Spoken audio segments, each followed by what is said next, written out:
True crime enthusiasts, it's Rabia Chaudhry and Ellen Marsh. You are invited to join us on Rabia and Ellen Solve the Case, a true crime talk show. Grab a front row seat as we, along with our special celebrity guests, dissect our favorite true crime cases every other Thursday. And between those episodes, join us as we talk about current true crime headlines in our About Damn Crime series. Skip the ordinary and dive into extraordinary investigations and conversations with us. Subscribe now on your favorite podcast platform, and let's unravel these captivating stories together.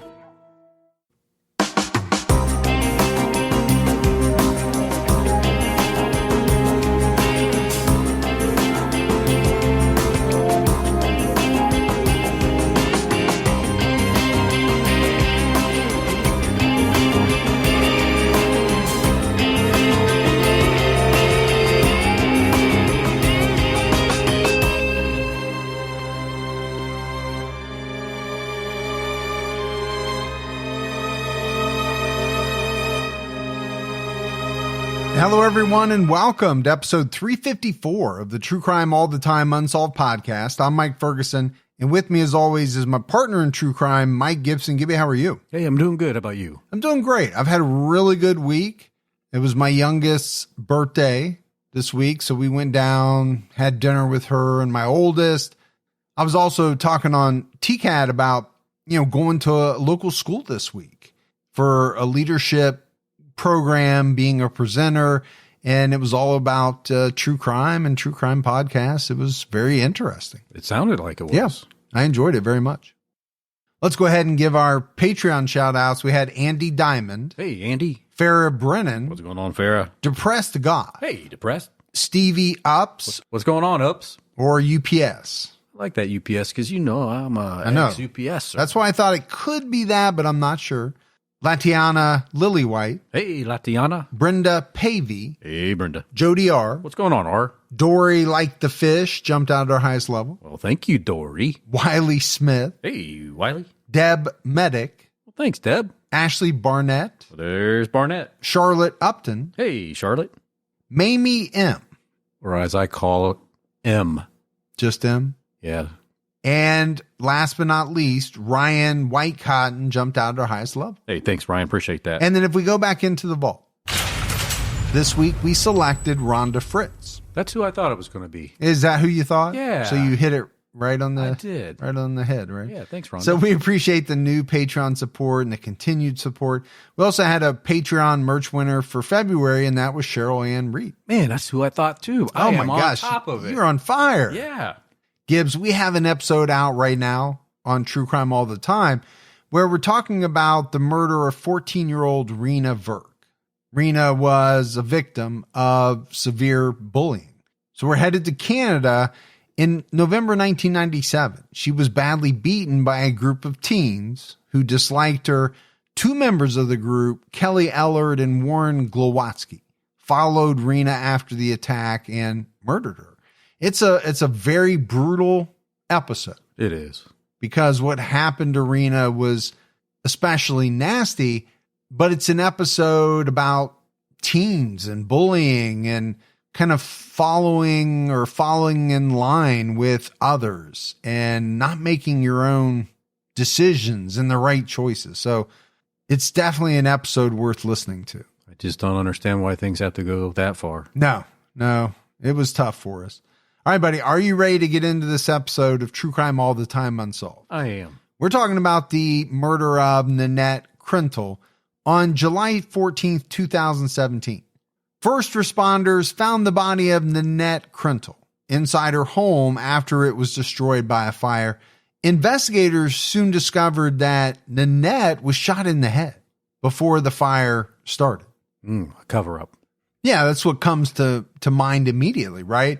There was a murder, then there was a fire, but the fire was set most likely to cover up the murder. Yeah. Nanette Krentel was born on July 26, 1967 in New Orleans, Louisiana. She worked as a preschool teacher and was able to retire in her 40s. She loved children and animals and said that her pets were like her children. I think a lot of people will say that. Their pets are their babies too. Absolutely. I think my wife is saying it now that the kids are gone to college. You know, Little Maltese that's her baby. Cuddling up with her probably right now. Very nice to be able to retire in your 40s. I was thinking the same thing. It's not happening much today, and I think it's going to get worse as time goes by. It just seems like we're having to work longer and longer. Part of that might be because we're living longer and longer. I say that's part of it. Nanette was married to Stephen Krentel, the District 12 fire chief in St. Tammany Parish. Nanette and Steve lived in a small rural town called Lacombe, which is about 50 miles north of New Orleans. Steve told people that he was dazzled by Nanette when they first met in 1994. He was married at the time and had a young son, but he and Nanette got married the following year and moved into the home he built in Lacombe. You know, some people, they just get dazzled, Gibbs. Yeah, it happens. You see someone and you're blown away. Now, I don't know how this all played out. He was married at the time. Obviously, he got a divorce.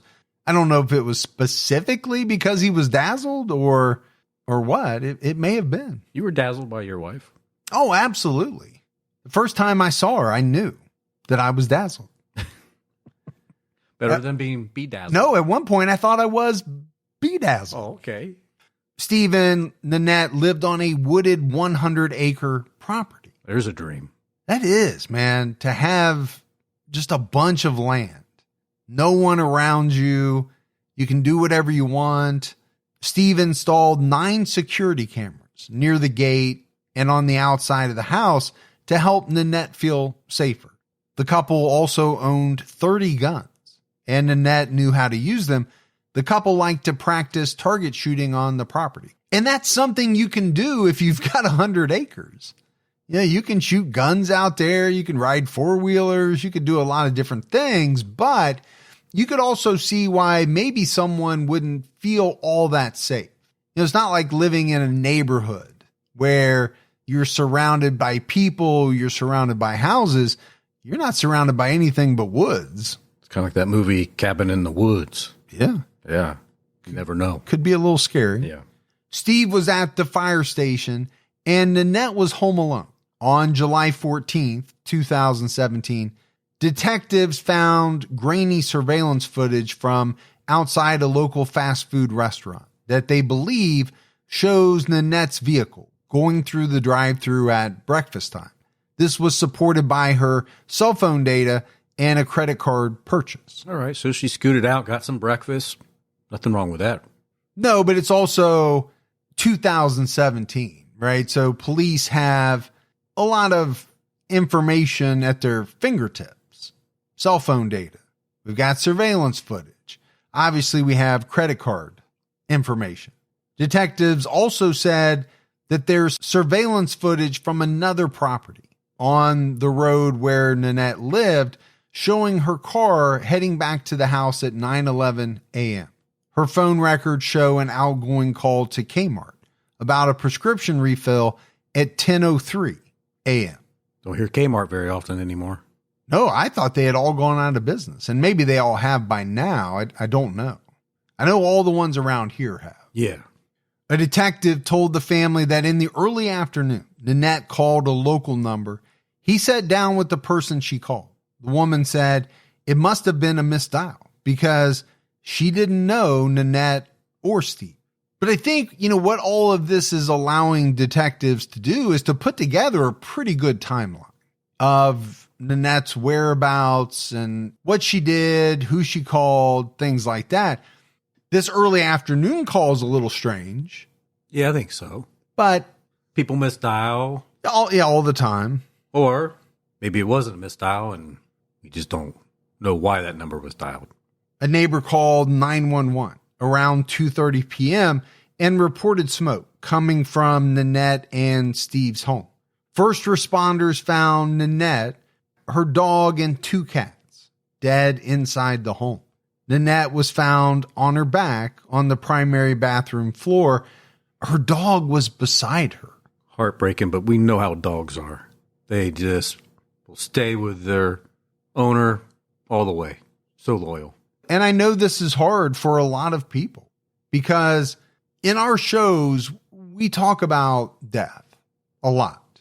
Most of the time, we're talking about the death of people. Yeah. Which is always sad. It's always tragic. But when animals are involved as well, it becomes that much more tragic. And it can be tough to handle. Steve told people that his cousin called him to tell him what happened. He arrived 30 minutes later and saw that his wife was dead and his home was completely destroyed. 30 minutes. That completely changes your life. Yeah. From the time that you get the phone call to the time you get home, and your life will never be the same. And the fact that fire was involved, him being a firefighter, I think that adds another layer there, right? I mean, because I'm sure he's wishing that he could have somehow been there. Because he could have done something probably more so than most of us who know very little about firefighting. Nanette's autopsy took place the following morning. And that was when investigators learned that she didn't die in the fire. Nanette had been shot in the head. Fire investigators soon learned the fire was arson, and the arsonist made efforts to destroy video evidence. The cameras outside the house fed into a digital video recorder in the living room, which was doused with an accelerant. The video footage was stored on the recorder, not online, and investigators couldn't recover any data from the DVR. Even the FBI was unable to get any video from it. Kind of strange that they couldn't recover anything. Well, fire is pretty rough on electronics. That's true. Yeah. It actually doesn't surprise me all that much, although they have a lot of great technology. But, you know, if a fire completely burns down a house, it's probably going to do some pretty good damage to a DVR as well.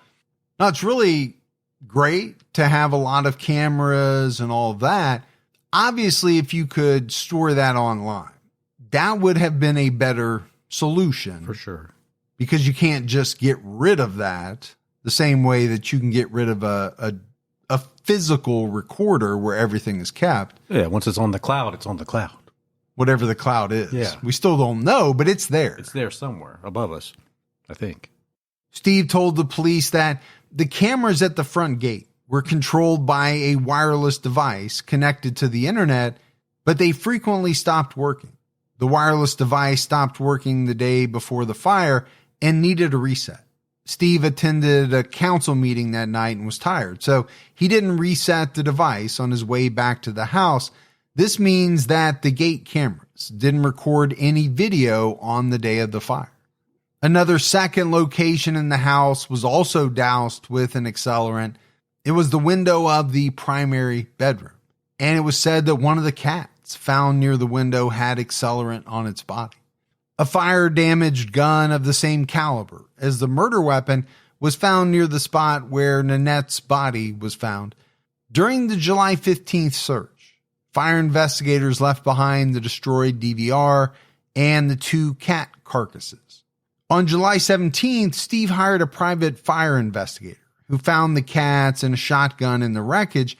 The scene was resecured on July 19th after firearms testing revealed the 2 guns seized during the initial search didn't match the bullet found in Nanette's head. Nanette's .40 caliber Springfield handgun was recovered during this search. Detectives later told the family that this gun could not be ruled out as the murder weapon. So there's a lot going on here, and it was a little confusing, right? We've got a number of searches. I'm kind of surprised that initially the cats were left behind, the DVR was left behind. Obviously, at some point, maybe in the re-securing and that search, the DVR was taken because we know it was tested. Right. They found out that they couldn't get anything off of it, but that was at least 4 days later. Yeah, and I'm surprised they found that shotgun in the wreckage too. And it all of that wasn't found right away. Yeah, I thought that was very strange. Now, what's not strange is that Steve was one of the first suspects. That shouldn't come as a shock to anyone. He's the husband. Right. He's going to be looked at. He's also a firefighter. So if anybody knows how to start a fire, how to use accelerants, it would be him. Sure. According to people, Nanette's father, Dan Watson, reported that she wanted out of the marriage after she learned Steve had an affair. Nanette told a friend she knew about the affair on her birthday in 2015. And Steve has admitted to cheating on Nanette with a colleague, but he claimed he and Nanette had worked through it. People do that all the time. They do, and sometimes they can't. And it ruins a relationship, beyond repair. Steve was also on duty at the firehouse when the fire started. Potential alibi. Yeah, and potentially a very good alibi, at least for actually starting the fire. Right? We talk about that all the time. What does an alibi do? Well, it could mean that there's no possible way you could have been at the murder scene. Does it mean that you didn't plan it? You didn't hire somebody? No, obviously it doesn't mean that. In August 2018, a sheriff's detective told Nanette's family, is quoted by WWL-TV. His cell phone was plotted by the FBI. He goes to the fire station. He's around the fire station. Several people at the fire station accounted for him throughout the day, went and met some people at Outback, and was plotted back to the fire station before he got the call that his house was on fire. Steve also passed a polygraph. So things are looking good for Steve. Yeah, I think they are looking pretty good for Steve. We don't know what questions were asked. I would think that one of the questions asked on a polygraph would be, not just did you start the fire, did you murder your wife, but did you have anything to do with it? Right. Did you hire someone? Something along those lines. Although never publicly named as a person of interest, another individual often referenced in connection with this case is Steve's brother, Brian. Family and friends said Brian blamed Nanette and Steve for not helping him evade arrest when he got into an accident while under the influence. He asked them for help getting his mother's vehicle out of a ditch. Okay, I can see why maybe you'd be upset about that, but to shoot someone in the head and then burn the whole house down? Unless you got some major anger issues, right? Doesn't make sense. Brian has at least 15 convictions for different crimes, including battery on a police officer. Nanette started discussing her concerns about Brian with her family in 2011. That year, Nanette told her father, Dan Watson, that Brian threatened to burn the house down. Now, that sounds a little incriminating. And she believed that Brian would be a danger to them once he was released from prison. She wrote per WWL-TV, when he says, I will start your house on fire and kill you when you come out, that is a serious threat to me. I agree. Very serious. I think that's a serious threat to anyone. Anytime that you say you're going to kill someone, that is something that should be taken very seriously. Yeah. No wonder she was scared being out there. Nanette wrote in another email, he put cameras showing all areas of the house and on a monitor up 24/7. It records as well, have pepper spray at both doors, and of course the guns. So, you said no wonder she was afraid. I think maybe this does kind of dovetail into why Steve had so many cameras. I think he was worried about his brother. I think Nanette was worried about his brother. Now, it does sound like they were fairly prepared. Yeah.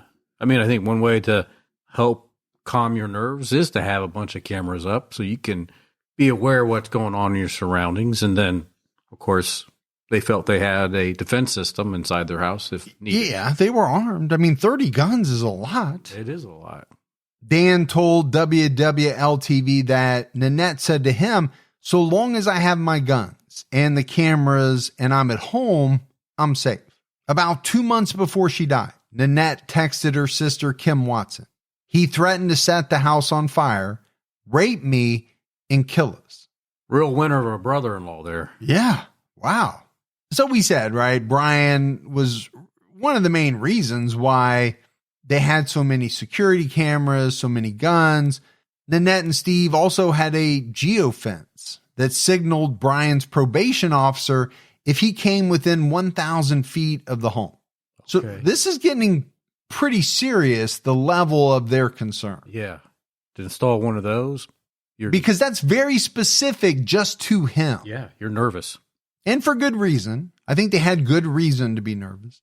Steve later recorded the conversation with Brian's probation officer in which the officer admitted the GPS tracking function on Brian's ankle bracelet was never turned on, according to WWL-TV. You know, for the system to work, you have to turn it on. Yeah. It's like most things. Yeah. I have found over my 50 years that most things don't work when they're not turned on. Yeah. It's a strange phenomenon. Yeah, we're going to put this on your ankle, but don't let anybody know. I'm really not going to turn it on. Or maybe they made him think that they're turning it on, but never turned it on. Who knows? Like somebody made a clicking noise, like they were pressing the button, but they didn't actually press the button. It's on now. True Crime All the Time Unsolved is brought to you by Progressive Insurance. Hey, TCAT listeners, whether you love true crime or comedies, celebrity interviews, news, or even motivational speakers, you call the shots on what's in your podcast queue, right?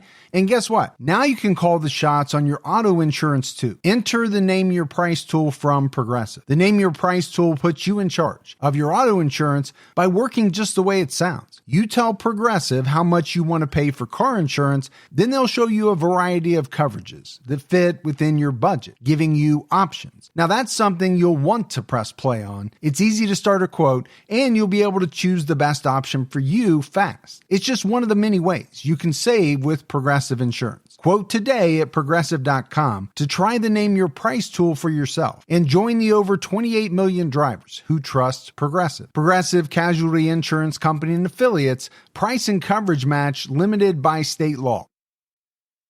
In the weeks before she died, Nanette texted her sister saying that her concerns about Brian and Steve's lack of action were, quote, coming to a head.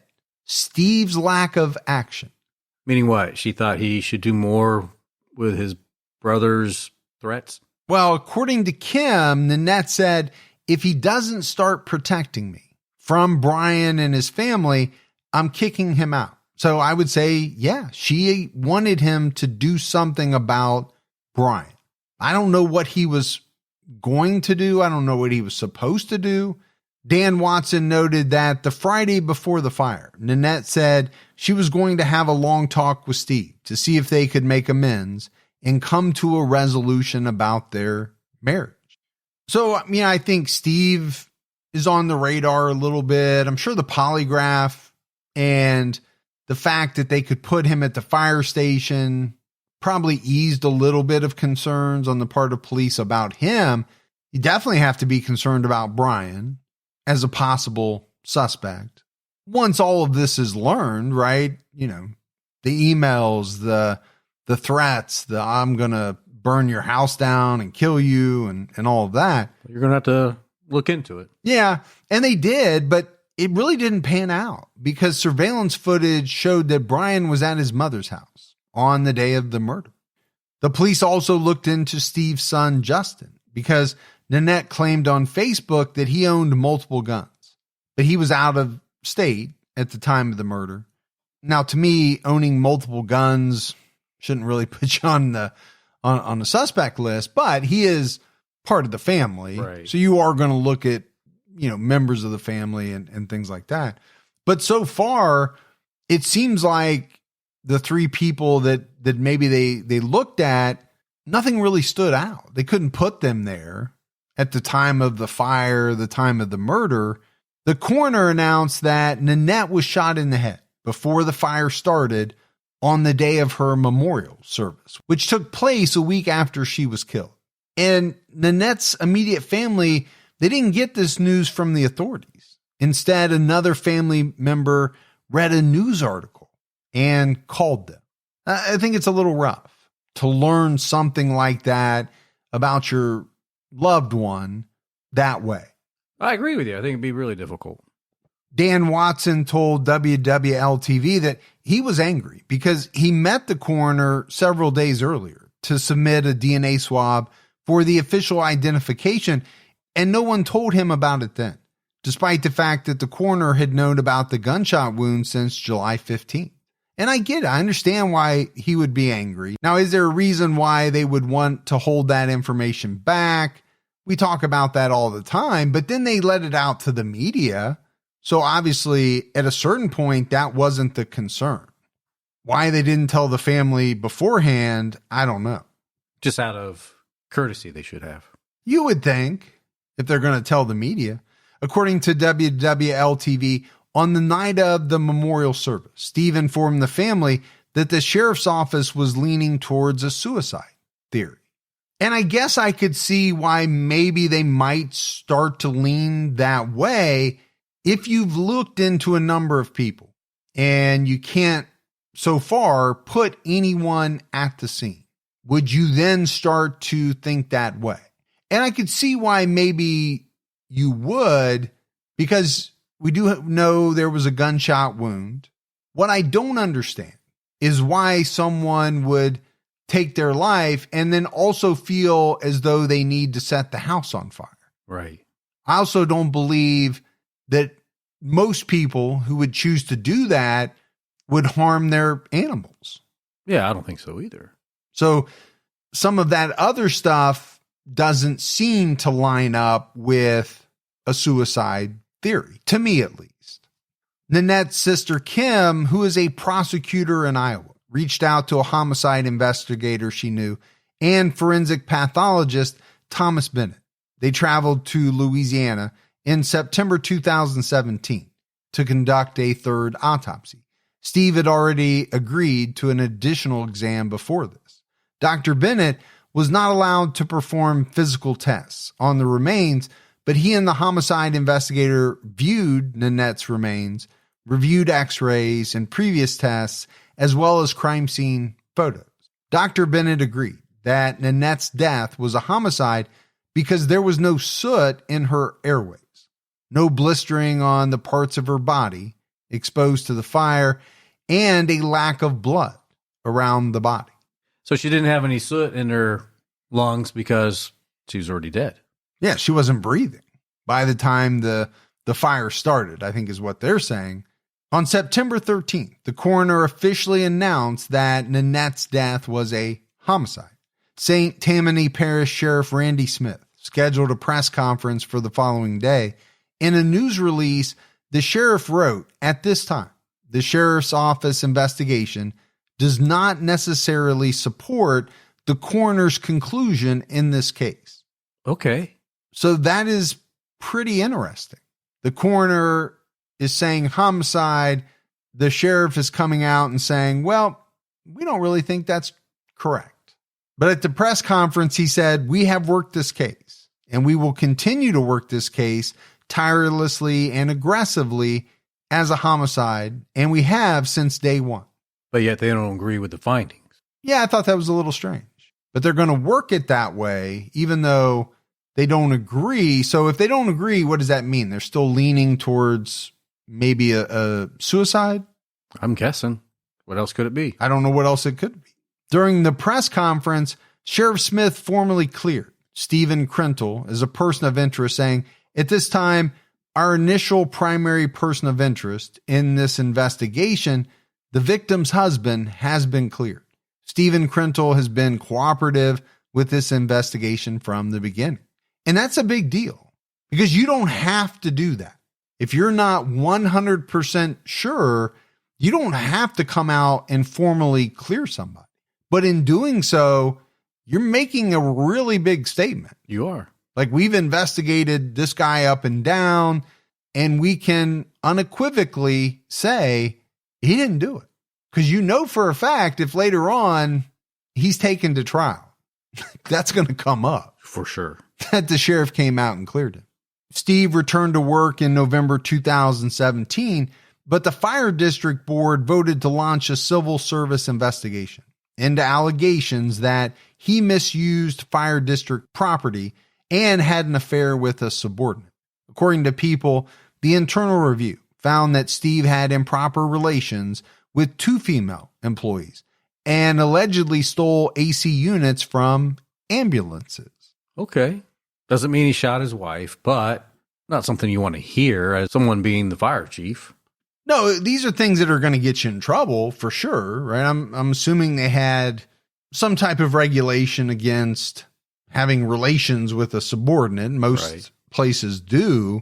I mean, this is, separate from him cheating on his wife. That's bad. But most places, I don't think, care about that. They're not going to fire you for cheating on your wife. No. But if you're doing the cheating with someone who works for you, they will or could. And to be accused of allegedly stealing AC units from the ambulances, why? Why do that? I don't even know what those are and what you would use them for or do with them. I mean, I understand what an AC unit is, but I'm sure there's probably a market for them, but why tarnish your reputation? I'm sure the guy was making probably pretty good money. I would think. WWL-TV reported that Steve said she was not his subordinate and that the relationship occurred in 2015.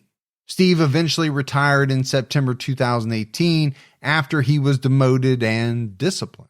So they didn't fire him. They allowed him to retire, but I'm sure he didn't get as much in retirement as he probably would have. I don't know.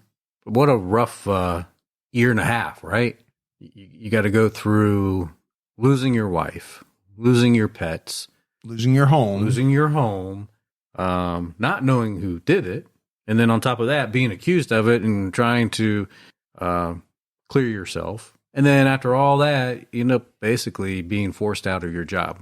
And your reputation was kind of tarnished, along those lines. But some of that he did to himself, it sounds like to me. Right. When it comes to the work stuff, if that is true, then, well, you did that. And most likely the work stuff maybe wouldn't even have come to the surface if it wasn't for the fact that his wife was murdered. Yeah, because he did admit to cheating. Right. And maybe that got back, and that's what was the catalyst for some of that stuff. In November 2018, Steve told people he believes the killer was waiting for Nanette when she came home from picking up breakfast. He said she was most likely gone for about 30 minutes and came straight home from the restaurant. She most likely would not have turned on their alarm system while she was at home during the day. I can see that. You're running out, going to get some breakfast. Why reactivate the alarm? I'll turn it off. I'm up. Just get some stuff done. I'll come back. No big deal. 30 minutes. And I don't think that most people who are home during the day probably turn their alarm systems on. I think most people, it's used when they're away from home. And some people probably turn it on maybe at night when they're sleeping. Yeah, I mean, I'm not too worried about it. I don't turn mine back on. I figure if they get across the moat, maybe they deserve to come on in. And the alligators and the pit with the sticks in it, covered up by leaves. You got a lot of stuff going on. I do. Good thing I gave you that map on how to get to the front door. Yeah, the postal guy is... Which one? You're on your fifth one now. Steve told people, I have suspected every single person in my life or people we knew on a peripheral of our life. And I have to trust that the police, by investigating them and eliminating them, that they know their job. So it's down to the individual that did it is probably going to be somebody that I'm not thinking of. I have a feeling it's got to be somebody that we know either directly or indirectly. And I have thought about this in a number of cases where, let's say there's an unsolved murder of a spouse. Well, you have a spouse left, and if they're not involved, wouldn't you almost drive yourself up a wall? Yeah. Just thinking constantly, who could have done this? Is it a friend? Is it somebody that I see all the time? Are you looking at people differently, wondering if they're a killer? And I'm thinking you probably are. Nanette's family questioned if the police authenticated the surveillance video of Brian at his mother's home on the day of the murder. They were told at a meeting in August 2018 that the time displayed on the DVR corresponds with the current time. WWL-TV noted that Steve installed the cameras in his mother's home. I don't know if I feel real solid about that, though. Not that Steve installed them, but... basing everything on the time and what it says later on. Yeah. Because those can be manipulated, I assume. In October 2019, Nanette's sister, Lisa Watson, discovered emails from one of her father's accounts, which further supported the belief that she was deeply afraid of Steve's brother, Brian. In May 2017, Nanette wrote, "Brian is capable of anything, and someone that has nothing to lose, is full of hate, uses drugs, and makes threats, is a loose cannon." Sounds like it. And all of those statements are true, right? When you have nothing to lose, you can be a very dangerous person. A loose cannon. By 2019, the authorities had still not released the cause or origin of the fire. All they would say was that it was set intentionally. I'm surprised they haven't released more information at that time. Yeah, a lot of time has passed. The only thing I can think of is that maybe they're holding some stuff back in case they do, find a suspect and they want to have something to corroborate when interviewing someone. That's the only thing I can really think of.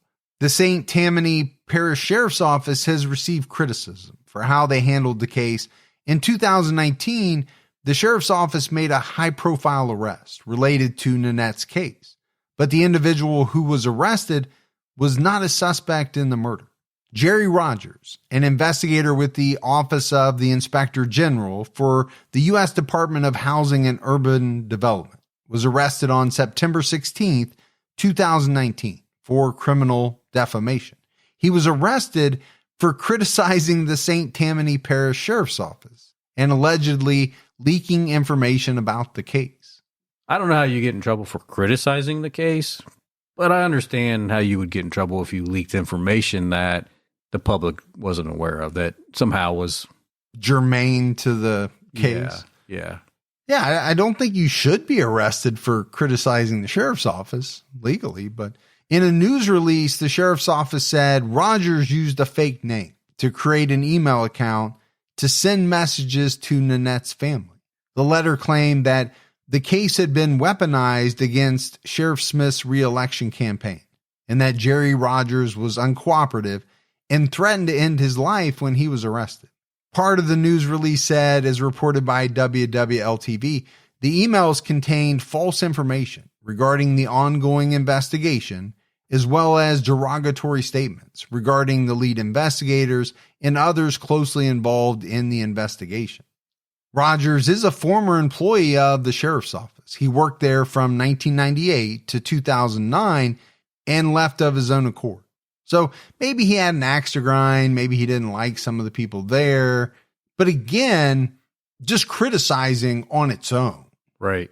That I don't understand how you can get in trouble for, really, if you don't work there anymore. Yeah.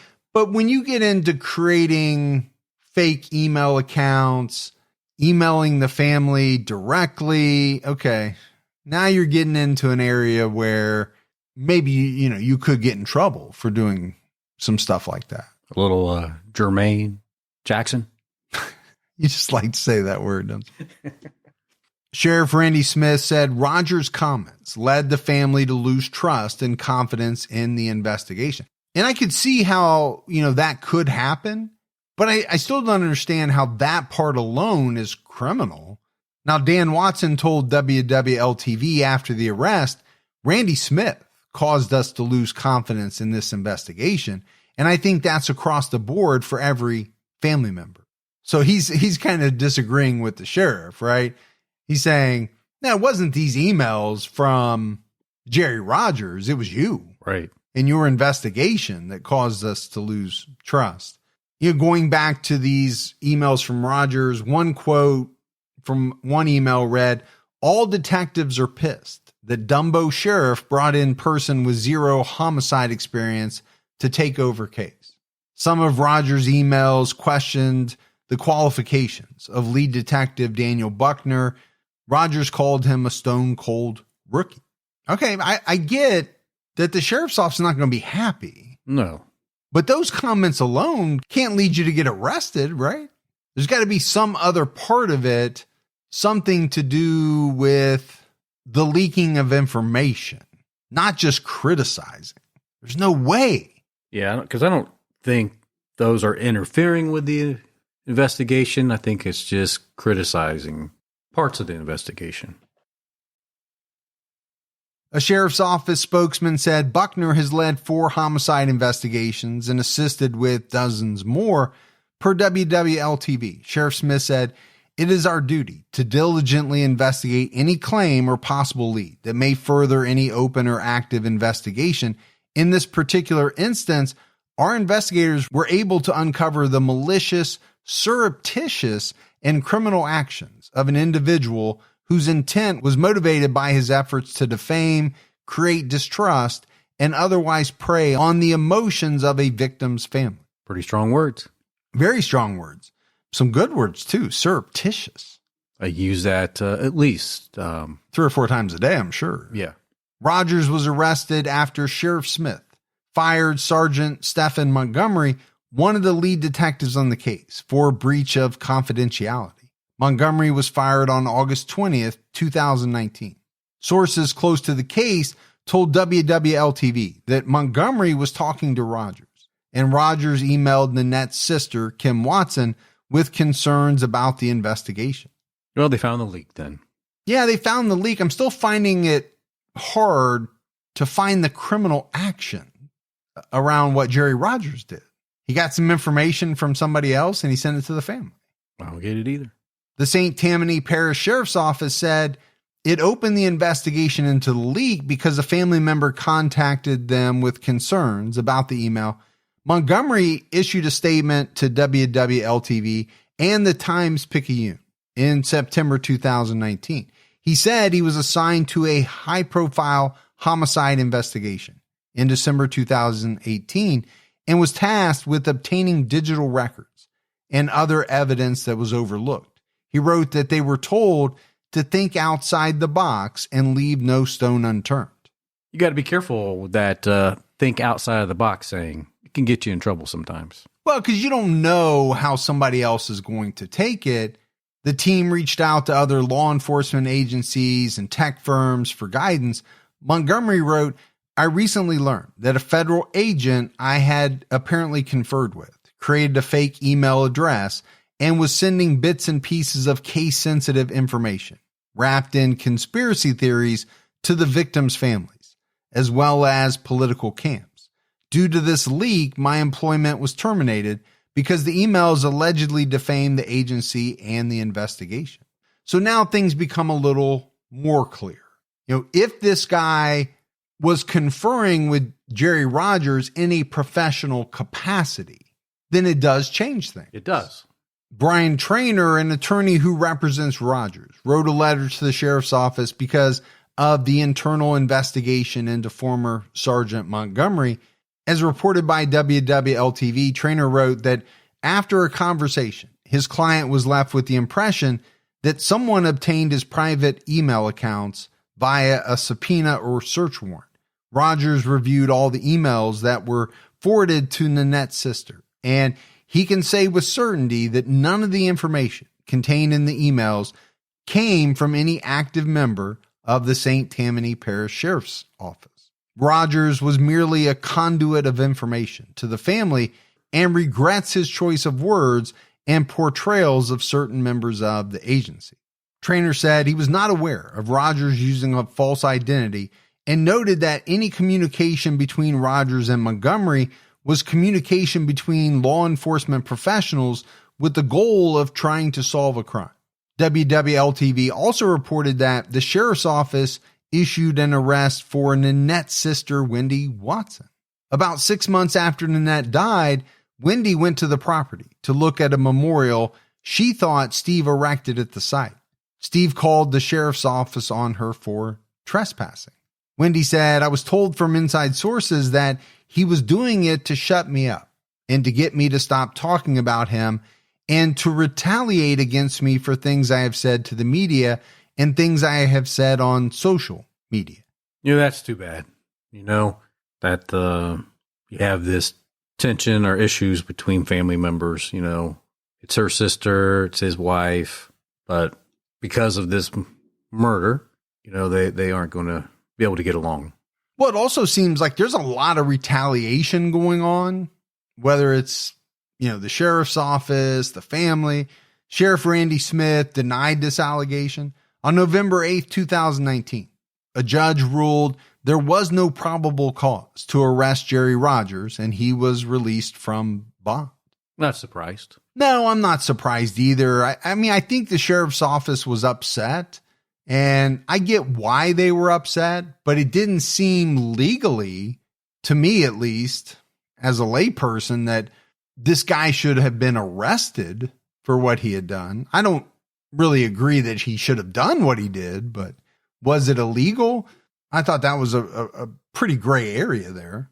His attorney, Brian Traynor, said the state attorney general still had the right to accept the charges. The case was turned over to the attorney general after the 22nd Judicial District Attorney recused his office because Rogers' wife works there. In 2020, Jerry Rogers filed a lawsuit against Sheriff Randy Smith and 2 deputies. His lawsuit stated that he was strip searched, jailed, and forced to post $3,500 in bail. Hey, hold on a minute. Wait, you can sue if you've been strip searched? Because I've been strip searched quite a few times. Too many times. You might have a lot of lawsuits. Sometimes I don't even think they're law enforcement. Law enforcement. Depositions revealed that the DA's office warned Smith and detectives it would be unconstitutional to arrest Rogers for criminal defamation, but Smith ordered the arrest anyway. So now it comes out that, he was told by the DA, don't do this. It's not going to fly.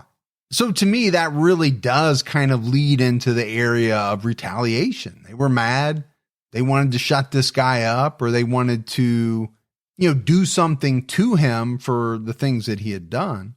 In January 2022, the public learned that in October 2019, the FBI asked for a full investigation into a possible criminal conspiracy at the sheriff's office. There is a lot going on at the St. Tammany's Parish Sheriff's Office. Sounds like it's a busy place. But here's my question. We've talked about all of these things going on. Could it really be that not all of this stuff didn't take away from the investigation? Because I would find that hard to believe. Yeah, I think it had to take away from the investigation. The infighting, the retaliation, you're spending time on these other things, and it's kind of taking away, it has to take away, I would think, from really trying to get to the bottom of what happened to Nanette Krentel. Right, where your focus should be. According to WWL-TV, the sheriff's office provided a letter from the FBI dated February 11, 2020 that said DOJ supervisors determined the caption matter did not warrant further investigation. On May 17, 2022, a federal judge ruled that deputies illegally arrested Jerry Rogers. In August 2023, the U.S. Court of Appeals for the Fifth Circuit ruled in support of Rogers' lawsuit. And his lawsuit was settled on January 9th, 2024 under confidential terms. So I'm sure he did pretty well. I'm thinking he did. The court backed him up all the way. So they kept ruling that, the sheriff's office was in the wrong. In July 2022, WDSU reported that the sheriff's office is no longer the lead investigator, and the St. Tammany DA's office took over the case a year and a half earlier. Now, why is that? Because somebody high up lost faith in their ability. Yeah. I mean, there was the FBI talking about a possible criminal conspiracy at the sheriff's office. They arrested this guy Rogers for sending some emails. I mean, what's going on over there? Yeah, I think when you have the FBI, the DOJ, a case at the Supreme Court, I think you have to stop and say, hey, we need to pull this case out of there, take control of it, because I don't know what they're doing.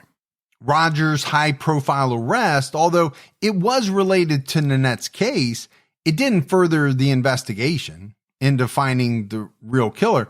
If anything, like I said, I think it hurt the investigation. It shifted where the focus should have been. Yeah, it shifted the focus. It caused resources probably to be diverted.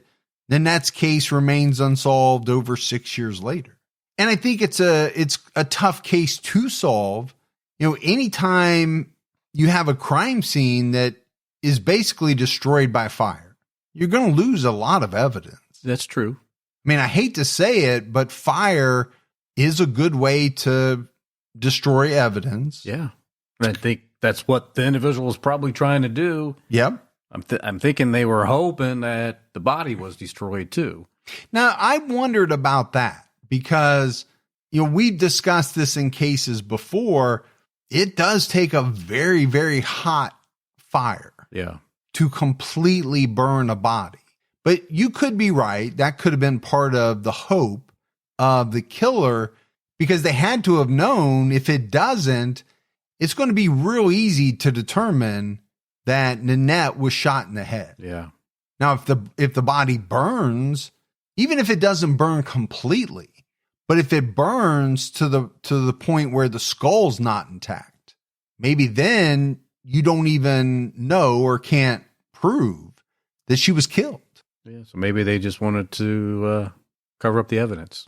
But I do think it'll be a difficult one to solve. Not impossible, but difficult for investigators and prosecutors to charge anyone with her murder. They weren't even leaning towards the fact that it was murder. The sheriff's office, the coroner was, they were saying homicide, but the sheriff's office kept saying that they were investigating it as a homicide, but they didn't agree that it was, they weren't convinced. No, which I thought was a very strange statement to make. We look at Steve, we talked about him. They were very adamant in ruling him out. Now, does that come into question the more you learn about what was going on at the sheriff's office? And I mean, I hate to put too much on them, but obviously there was some stuff going on there. They got the case taken away from them and they were admonished. So does them ruling him out as a suspect look differently after learning all of the things that happened later on? I don't know if it does. Maybe it does. Maybe it doesn't. I think, Brian, there's no doubt that Nanette was scared of him. I think Steve was worried too. Yeah. I mean, you don't set up that elaborate of a system with a geofence specifically for one person unless you're very worried about that one person. Absolutely. You have to be worried. 9 cameras, I think we said. That's a lot of cameras. 30 guns. I mean, you don't need 30 guns for one person, but maybe they just like to collect guns. Some people do. But, all you have to do is go back and kind of look at some of those emails that Nanette sent to her dad, sent to her family. And if Brian really said some of those things, which I don't know why she would lie about that stuff, but I'm going to set your house on fire. I'm going to rape you and I'm going to kill you. It's threatening and scary to receive an email like that. And then you have to take a look at his alibi. It sounded to me that it was largely based on kind of a timestamp of a surveillance video recording system. Was that time correct? Was it not correct? Were they able to validate that? I don't know because it wasn't in the research. Right. They've never come out and said, like they did with Steve, hey, we've ruled him out. He couldn't have done it.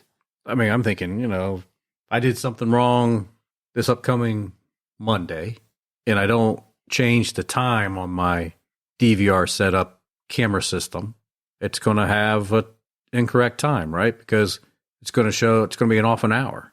It's going to match up what's on the film and what's on the device, but that's incorrect if I don't manually change it because of daylight savings. Well, so that's one example. The other example would be to manually change it prior to doing something. Yeah. And then change it back to being correct afterwards. Good. To throw it off and basically say, now I don't know how you would do that. I'm not a tech wizard and maybe they'd be able to tell that you did it, but at the time that they believe the murder and the fire started, that time on the video, you were there at your mom's house. Yeah. But maybe it wasn't really that time. I don't know. Maybe I'm getting ahead of myself and that's... We would have to see the equipment and the technology behind it to really dive. Yeah, no idea how all that works. And I think outside of that, then you're looking at possibly a stranger? Maybe, yeah. That saw Nanette that morning at the restaurant, or, had seen her before, had staked out, had learned their patterns. It could happen, but are you ever going to catch that person? I think it'd be very highly unlikely. Yeah, I agree. But that's it for our episode on the murder of Nanette Krentel. We got some voicemails. You want to check those out? If it's germane to this episode? It is. Very germane. Okay. And Tito. Hi, my name is Penny, calling from the Kansas City, Missouri area. I was just calling because I just got done listening to your story about Robert Hoagland. And I, of course, was looking him up because I always want to see what these people look like. And I inadvertently typed in the name Richard Hoagland, and it pulled up a story about a man from Indiana who had abandoned his family like 25 years ago and then was found. I didn't get to read the whole story, but I believe he was arrested and put in jail. So I just thought it was interesting because it happened so long ago, and it makes me wonder if Robert Hoagland didn't know that story and potentially tried to do the same thing based on the same last name. I don't know. Anyway, it was just a thought. You guys are great. I'm not on any team. Love you both.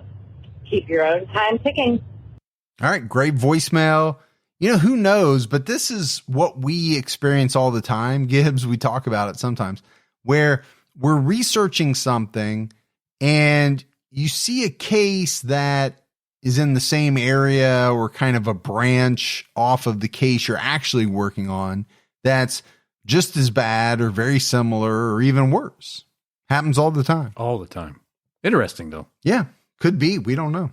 Hey, boys, it's Sydney again up in Idaho, and I'm catching up on Unsolved. I haven't listened to any new episodes because I've been catching up on Unsolved. And I got to the episode about Debbie Wolf, and boy, do I have opinions on that, because for what I heard, that the police said that they mistook her jacket for a barrel. The first thing I did was I reached out to my dad, who is a professional diver. He is a certified diver. He died off the West Coast for 15 years as a hard hat diver down in the water, picking up sea urchins and sea cucumbers. I said, is there any possible way that could happen? And my dad went, no, absolutely not. It is murky as hell, but I promise you there is no way you can mistake a 55-gallon barrel for a jacket. Oh, man, that made me so angry this morning. So angry. Anyway, I just thought you would like that input, because, oh, God, that angered me a lot. So, anyway, love the show. I'll be catching up momentarily. Anyway, have a good day, boys. Thanks for the voicemail. We always love to get information from people who have that type of specific knowledge. And I think that was a case that angers a lot of people. Like the things that they said, they just don't make sense. And when things don't make sense, people get angry. And I get that. And frustrated. Yeah. All right, buddy, that is it for another episode of True Crime All the Time Unsolved. So for Mike and Gibby, stay safe and keep your own time ticking.